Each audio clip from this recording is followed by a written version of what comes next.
ka tsaya ka saurari wannan, zai ma matukar amfani. Wanda yake so a rayuwarsa ya kira wani mutum ko kuma wata mace ce take baka wahala, ko kuma wani mutum ne, kana da mutum ne kwamishina ko gwamna ko wani ubangidanka ne a zamanin siyasa, ka masa wahala amma yanzu baya ma daga wayar ka, ba ta kai yake ba. Ko kuma kai ne kake dan siyasa amma kana so wani babban mutum ya rika daga wayar ka amma ya daga baya baka lokaci. Ko kuma wata yarinya ce kake da ita tana wahalar da kai, da kun daga ta fara fisa ta ce ma ni bacci nake ji, ko kuma ta tsoki ta kashe waye. To ga abin da zan faɗa maka yanzu, albarkan manzon Allah, duk wanda ya daga wayan nan taka, in har ka kira ya daga, Allah zai jefa masa wata muguwar soyayya ka a cikin zuciyarsa. Zai je na matukar kaunar ka, kuma zai ji ya damu da kai, kuma zai tsaya ya saurare ka. Magana da zaka faɗa masa a cikin waya za ta wuce kansa, za ta jira mai tsakiyar zuciya, za su zauna mai in Allah ya yarda. Idan kuma wani mutum da ya kace da shi ko yaya ne ya samu matsala da kane, ko uwa ce ta samu matsala da ɗanta, wani baya kulawa da wayan, wani bai damu da wani ba saboda ya bashi matsala, ko kuma saboda ya mai wani laifi, to in kai wannan albarka annabi, in aka daga waye mutum wannan zai saurare ka, kuma zai nutsu da kai, kuma zai yafe maka laifin, kuma zai ji bala'in soyayya ka a cikin zuciyarsa. Wannan mujarraban ne da izinin Allah, yana yi bai da wahala. Ai shayaran dan annabi dan yan uwa su karu.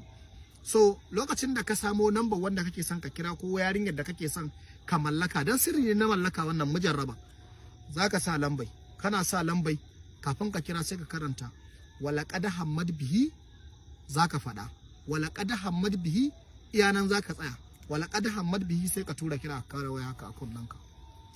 Da ka kare waya a kunnanka tana di ana dagawa, sai ka ce Muhammad biha, sai ka ce salamu alaikum.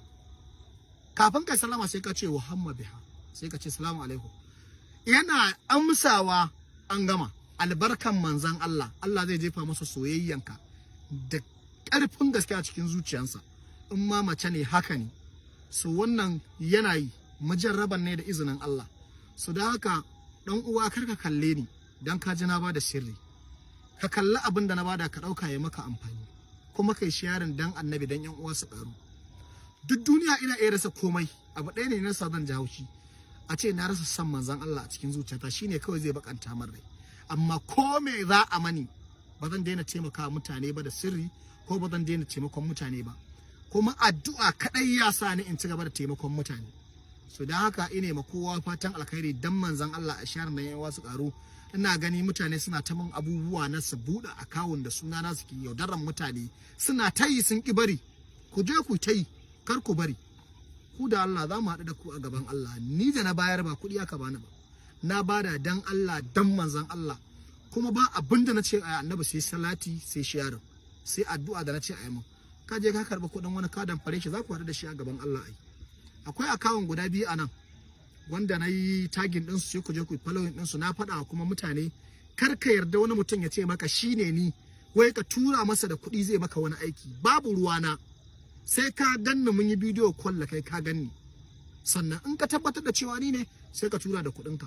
Masu damuna da bidiyo da kira, da mutum ya sa lamba ta kawai sai kama kira na, ba na jin daɗi. Dan Allah, dan manzan Allah, ku bari dan Allah. Wanda yake so mu haɗu da shi ya mun magana a wasu, an ka ji shiru ka ƙara magana, an ka ji shiru ka ƙara magana, in Allah da zan ma